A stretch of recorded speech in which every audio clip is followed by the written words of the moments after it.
How to log into Credit Karma Tax. Hi everyone, this is Alana from Create, Login and Delete. Let's jump right into the video.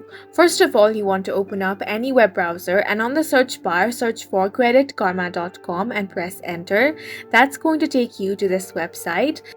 If this is your first time visit to this website, you want to click on the sign up option.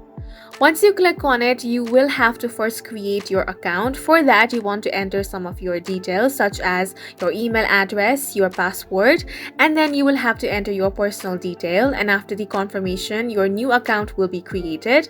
Then you can log into your account. For that, enter your email address, then enter the password that you have created.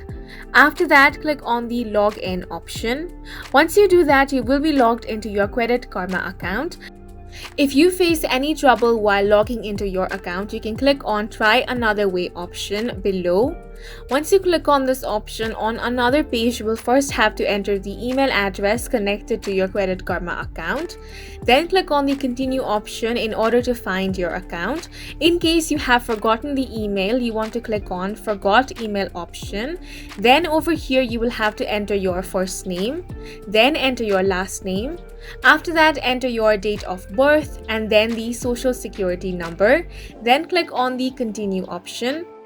After the verification, you will be able to get your email address on the Credit Karma account, and this is how you can log into your account. And that's it for this video. Please make sure to hit the like button and subscribe for more helpful tutorials.